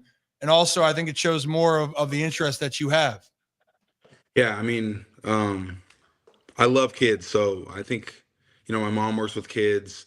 So I love being around kids. I have younger brothers. So, I have a soft spot for younger kids. And, I was presented the opportunity to, use my platform at the combine to make a difference. So it was a no-brainer for me. And it was just important for me to, I do have, this position where people are able to see me. And not only did I want to make a difference for young kids, but I also want to show, younger kids that, it is cool and it is a good thing to help others. So just trying to set that example and also make a difference at the same time. It's all about, it's all about helping people. And actually one thing or phrase that we're continuing to add in segments on here is people helping people. And the next generation, especially for those that are dealing with so much, I think that's just a really awesome element. And usually when you play a sport here, because you find out this and you found out in college, when things go well, people are going to love you. When it's not going well, people are going to talk about it, but there's more than just the player. Right. And you're wanting to make a impact and a difference outside of it, I think is amazing. And I'm excited for you, man. Is there anything you're nervous about coming to the East Coast? Oh, man. I don't know if there's anything in particular, but it's going to be a big change. So just going to embrace it and just have fun with it. I feel like it's going to be an adventure and I'm just excited for it. And one thing actually to close it out here, Kev, your major again, were you just the design major? I was. Design. I think, Kev, do we have that photo? Yeah, by chance? let me pull up. Because we were looking at some of the work that you've done. Oh yeah, Walter. Dude, so we have this one, and then this was another one, right? Yeah, that's me. So first off, dude, how are you able to be that talented to do that? And where did that inspiration come from? Because I would say, I'm glad you're chasing the dream for football, but it sounds like what you were focusing on, that's phenomenal. Well, thank you. Yeah, honestly, no one else in my family is really artistic.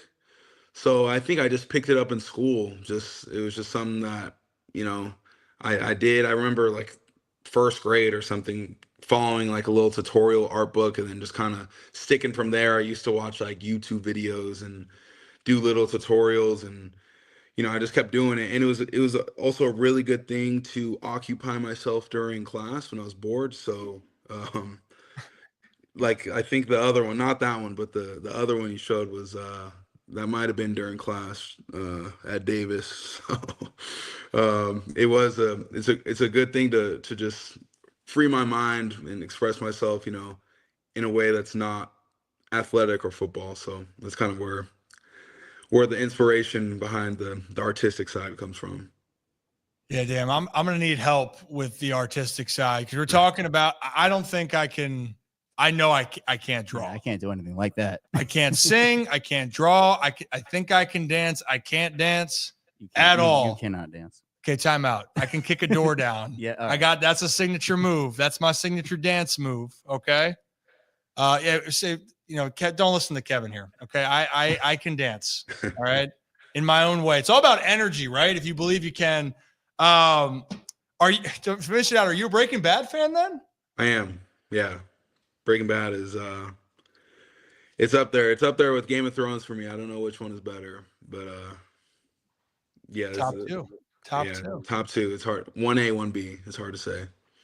Hey, I'm with you, man. I'm with you. Well, hey, look, I'll let you keep packing, but for one last thing, is there anything out there that you would like to say to anybody else, or just one last words for the Baltimore community? Shoot. I just want to say thank you to, all the people who have supported me. My mom, my dad, my girlfriend, my family, just super appreciative of them and, all the support that I've gotten throughout my life. It's been made it super easy on me. I've just had to focus on ball and do that. And then I guess to Baltimore, just, thank you guys for having me. I'm looking forward to giving you guys everything I got. And yeah, let's do it. Hell yeah, man. And also we might have to have a meeting with Gordon on these rugs. Have you seen these rugs, Teddy, by any chance? No. I don't know if we have them pulled up. Well, so our guy Gordon makes these full-size rugs. Okay. Zach or Kevin, do you have a photo of that? Let me pull. And it's not like when you're thinking like a rug, it's not like, hey, I'm gonna go to the bathroom and laying this thing down, bath rug. It's a specific design to players, athletes. Do you have it, Kev? I think I know what type of rugs you're talking about, though. Yeah. Well, I was gonna say, I've seen the process into that. Maybe one day you can teach me how to draw a stencil. Something would be great. All right. Yeah. Well, hey, I'll. There it is. So that was the Lamar Jackson. Oh, yeah, I saw Lamar that. Jackson. Yeah, that's clean. and it's like legit 6 feet. No, that's impressive. Yeah. So we might have to make that happen. But look, I appreciate you taking time. I'm so happy for you. I hope you don't forget anything on the way out here. And above all, I hope nothing but the best for you. And I hope to get a chance to meet you in the future here in Baltimore. But welcome to Baltimore. Thanks, Ryan. I appreciate it. All right. Enjoy. Have a great rest of your day. All right. Appreciate you, Teddy. All right. Appreciate it. Everybody. Dude, I just want to be good at something else besides, like, I can't draw. I actually wish I could be artistic in some ways. I was never artistic. Yeah. It's unbelievable. You're muted, Zach. You're muted. But that reaction says it all. Like when the drawings got put up, I was like, there's no way. Like that, the talent, and I love they talked about, like, it is something that kind of like can distract you and kind of like bring you back in, so much else is going on. That was kind of, maybe an escape at times. Like, okay, I'm just going to get away and draw. Incredible. Like when you realize some of the talent of these guys, it truly is just unbelievable. I also like, the whole, like, these guys, they're just football players. Good thing he would, he made it to the NFL. So many people, will do if they didn't make it there, that's what they were back. So many of these guys have some unbelievable talents. I mean, Kevin, what was it? John Urschel was like one of the greatest chess players ever. Like, and just was like, some of these guys, like, they have so much talent and they also just happen to be really good at football and really dedicated. And that's what they put their time into. But to have that talent is unbelievable. Oh, yeah. I mean, this is the beauty of it. We get to talk about guys and their different personalities, right? You saw Carson come in hot, right? And was very fiery and you love that attitude. And you talk about a guy like Teddy, who when you listen to him, yeah, he might be a little bit more quiet, but damn, dude, talented guy on and off the field. And you know what I loved? I wanted to bring up that rare diseases. He wants to try to help the next generation. And I can't even tell you how hard it is. And then we all know this, how heartbreaking it is for young kids to be dealing with so many ailments, And so I love the fact that to me, we're talking about a guy's character. You want to root for guys, because let's just face it, your best players are going to have struggles. But when you get to know the person through thick and thin, you go, damn, man, I want the best for that guy. And today, guys, I think we saw that the Ravens, two guys that are passionate about the game of football, excited and humbled to be here. And then on top of it, football isn't the thing that defines them. It's just one of their journeys that's continuing on with their life. So I can't wait. And I am pulling for those two guys, for Teddy, for Carson. I appreciate them taking the time. And I appreciate all of you guys tuning in. If you're new to the channel, hit that like and subscribe button. Ryan Ripken Show. We do this live every Tuesday, Wednesday, Thursday right here on YouTube. And we have a few things else that are planned for the rest of the week. We'll get into that as we get ready to wrap up the show. But before we wrap up our show, Zach, I think we have to take a trip then up to our friends at Hollywood Casino at Charlestown Races in West Virginia. Great job, Zach. Kevin, that was one of Zach's best ones he did. Really good. Really Thank good. you. Thank you. I tried.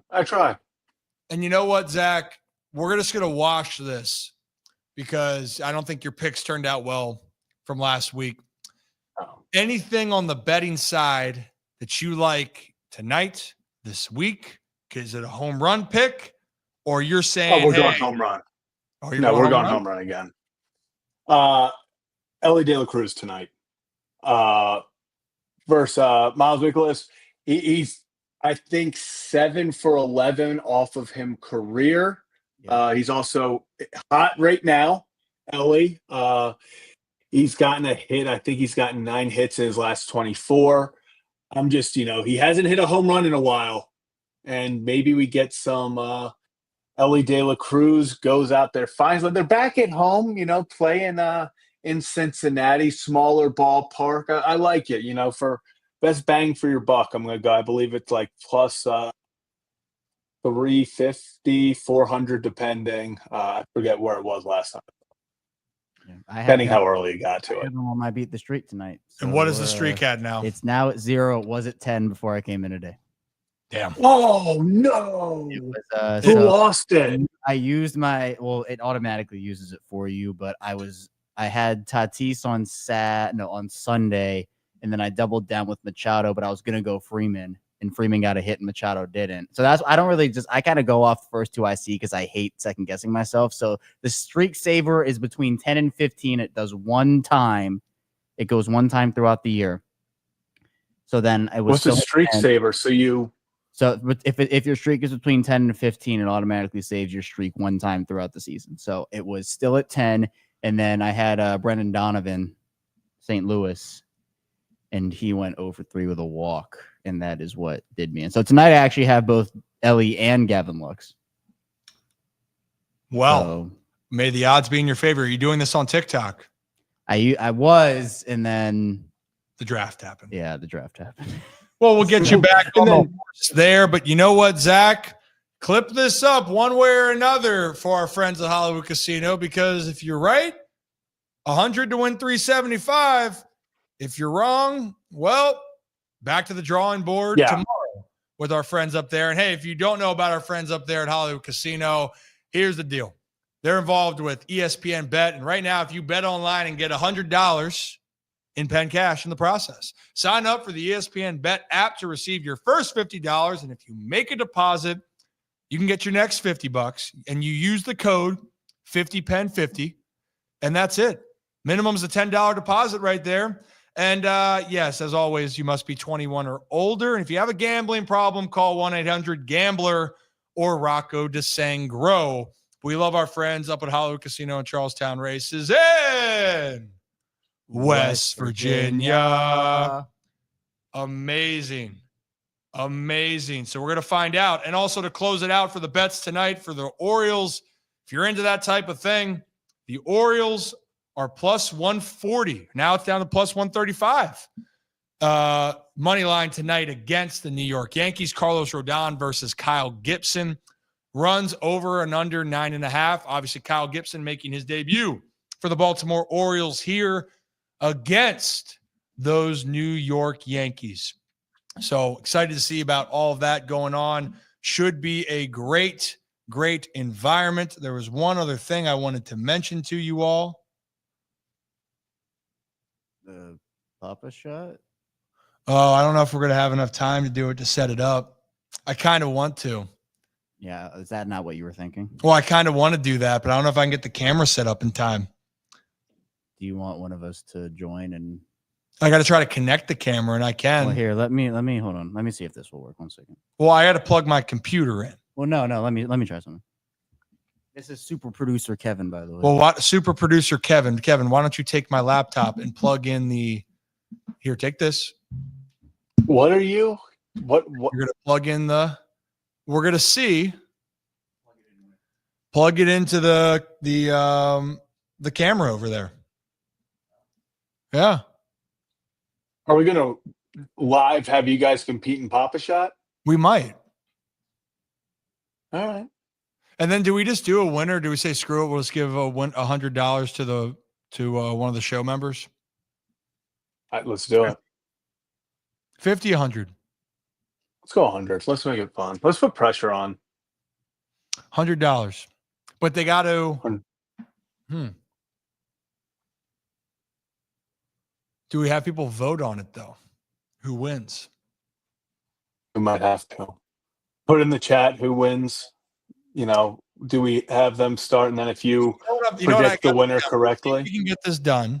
And if we can, the next show, when we have our group, people can choose who they're going to pick. So you can get a taste of what it's going to be like today. Yeah, we can get a little trial run today. Make sure we got it all. And then next time we'll have we'll put some money on it. Kev, is it working? Did you go to StreamYard and try to use that camera? I have my camera off on that computer. Could be a day where we do this for another time. But while you're figuring that out real quickly, guys, let's tell you about what we have lined up for the rest of the week now, shall we? So tomorrow, Kyle's going to be back with the Iron Rooster, and we're going to be cooking up in here.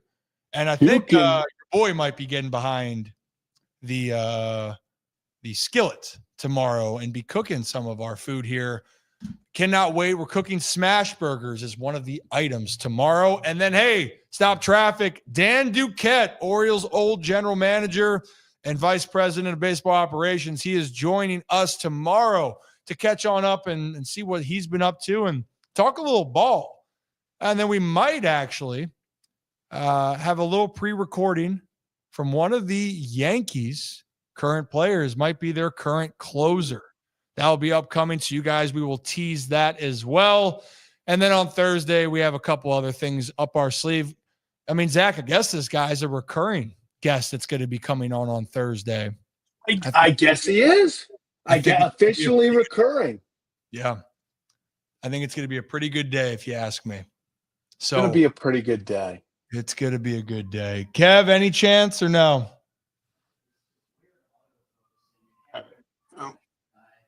Well, we might just do we just call it a show?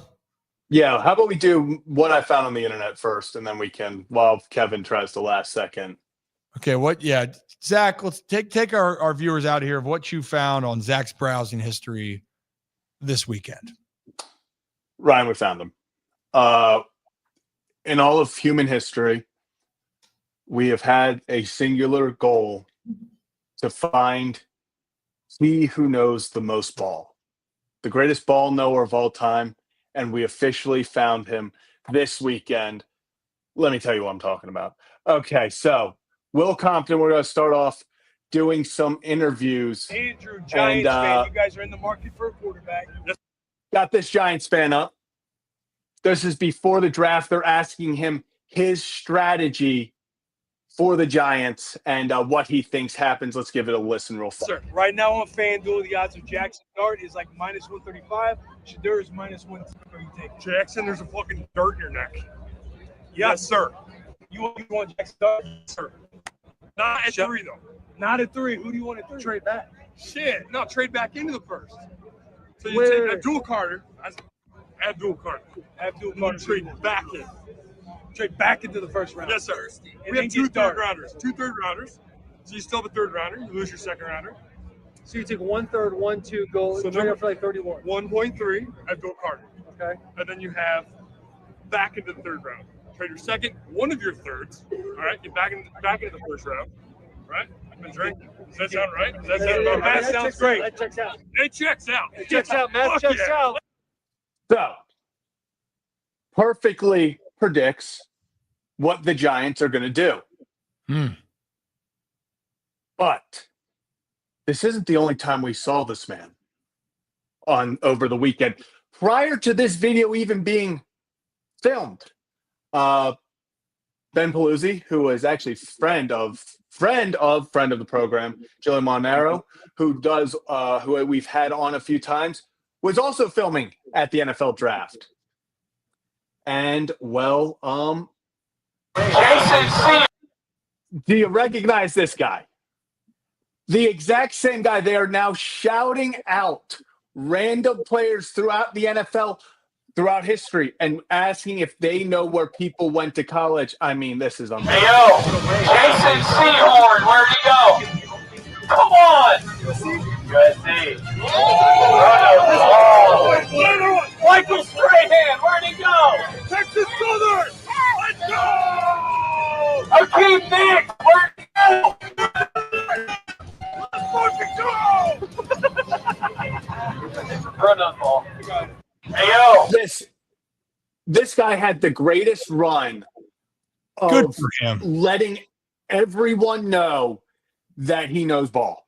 I mean, just absolutely incredible run. And I'm sure, obviously, he admitted in the one, he had been drinking throughout the day. Imagine waking up and you are everywhere and everyone's like, this guy knows the most about this sport than anyone I've ever. For New York Giants, probably most knowledgeable New York Giants fan of all time, knew everything just like that.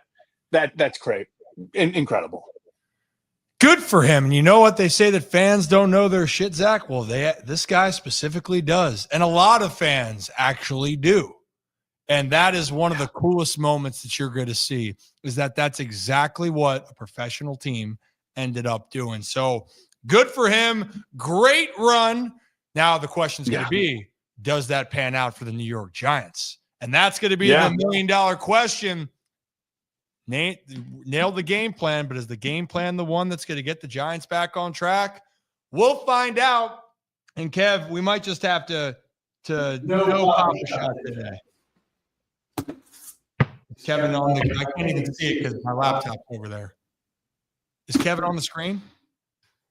Yeah, he is. Yeah.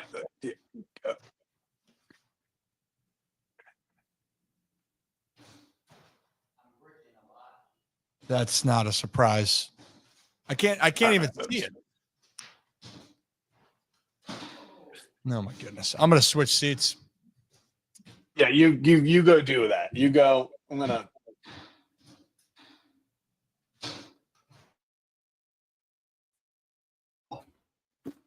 Oh. You gotta take the form down. This is pretty wild. I'm sorry, guys. They can't hear me. So can you hear us right now? Yeah. You guys are good. You guys are. Did Kevin make one shot? The computer. I was not really. Everyone's saying no. The people in the comments are saying no. We're now just getting a full Kevin forearm. This is pretty wild how bad Kevin's shots are. I was hitting a little bit.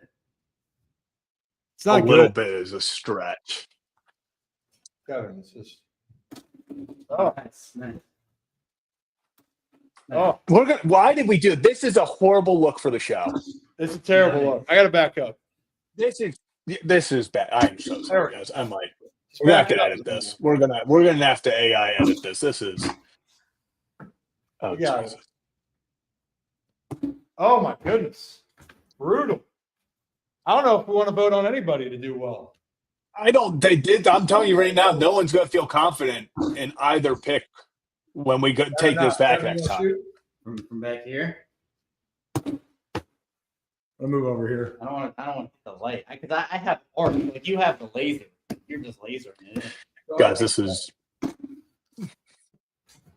I think we're now officially 2 for 10. Here we 2 go. for 11. Kevin's got 5 shots. How far back? All right, so this is 5 shots for Kevin. How far back do you want to do it? Right here. Where you are? Yeah. Can you? Okay. 5 shots for Kevin. You got it, Zach? Yeah, 1 sec, actually. Hold up. There we go. Okay. Can you? Here. All right. So we'll do it. You can see. Yep, we can see him. Cool. 5 shots for Kevin. 5 shots. This is my moment. Go for 1. Here you go. All right. Go for 1. That one felt better. That one felt better. That one didn't feel as good. Okay, you got it. There you go. Right back to you. 0 for 4. Make that one. Okay. 1 for 4. 1 for 1 5. for 1. Not 1 for 1. All right, so Kevin, 1 for 5. Okay. 1 for Kevin, 5. hold my balls. Here you go. Hold them tight. Thanks. One more.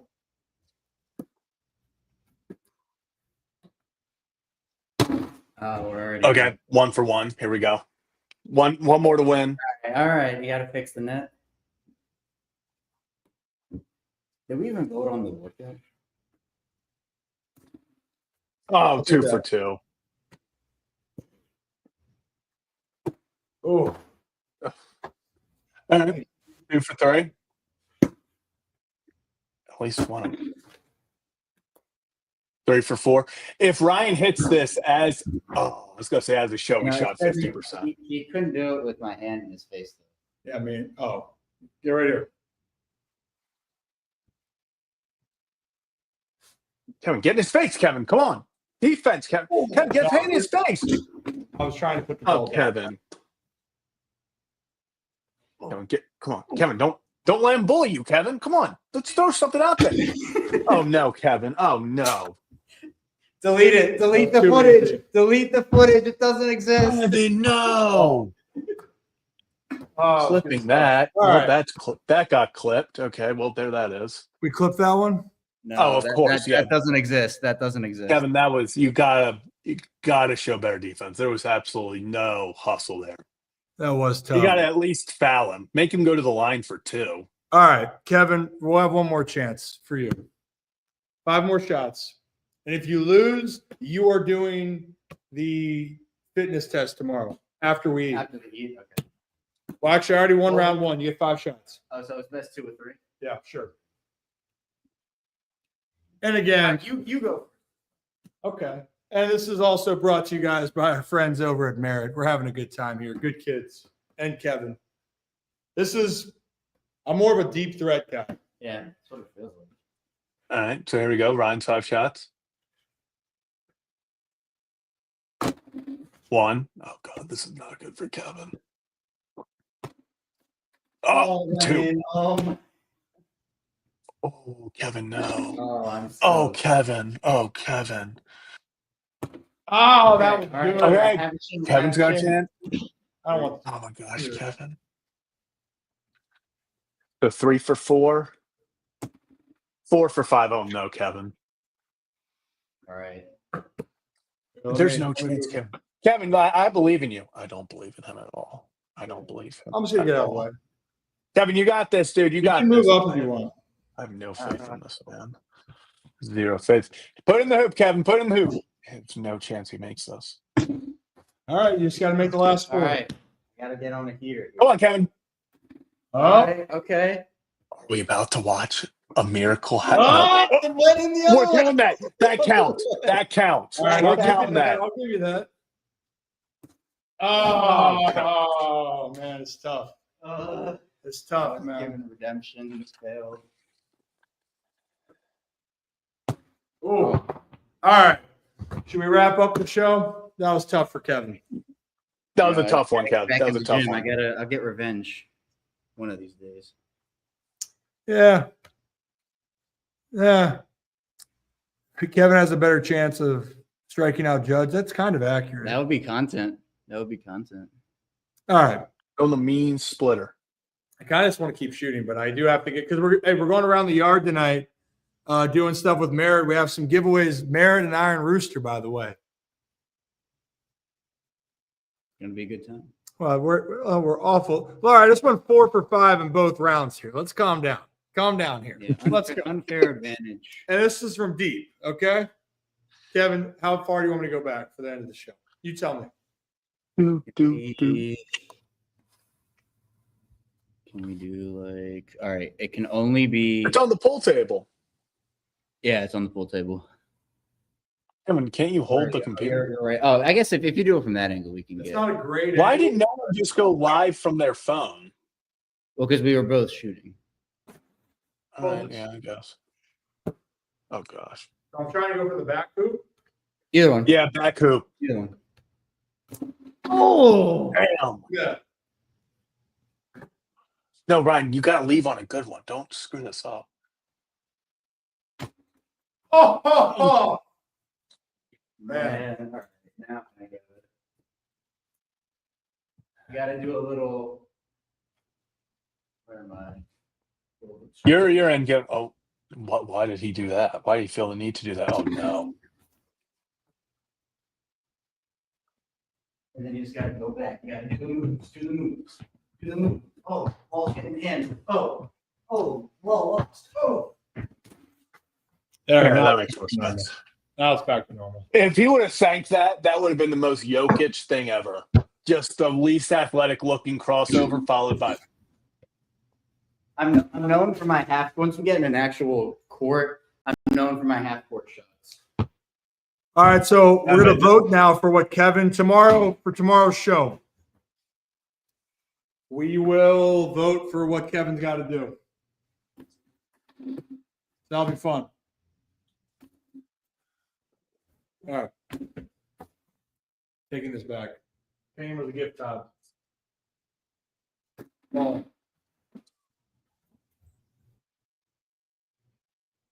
it's 20 Single leg. All right. I'll go over here, Kev. You can close it out shooting over there if you want.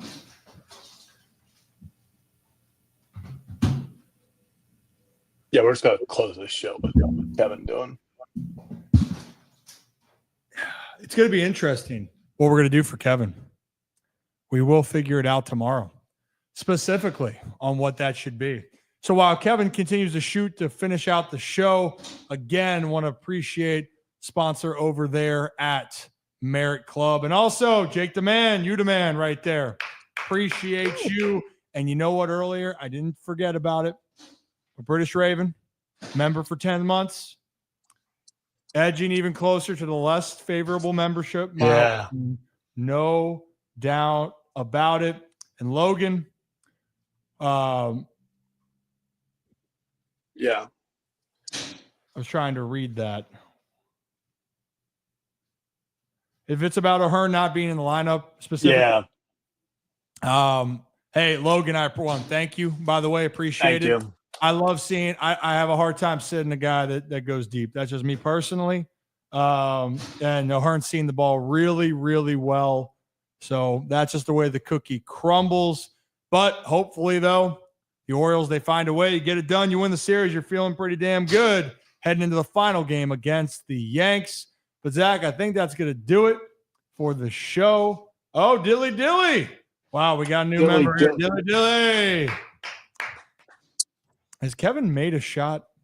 No, what is going? And Kevin, we even moved it back in. I don't that off the. Nope, it's back to normal. What's he doing? That's, I was going to say. I think he's. I don't even think. I think he's just doing this for the love of the game. Yes. Okay. All right. On that note here, as we wrap it on up here, and again, shout out to our friends at Merit right over there. Appreciate them and each and every one of you. Check out meritclubs.com, and maybe you have a chance to win some memberships tonight. We'll be down at the yard doing some work. Zach, I'm going to cue the music. Hum now. That's tough. As always, here at the Ryan Ripken Show, we appreciate each and every one of you. Have a day, have a night, have a great stinking rest of your Tuesday. We'll be back tomorrow. Iron Rooster cooking, Dan Duquette, and a whole lot more. See you guys. This is tough. What the hell happened in here?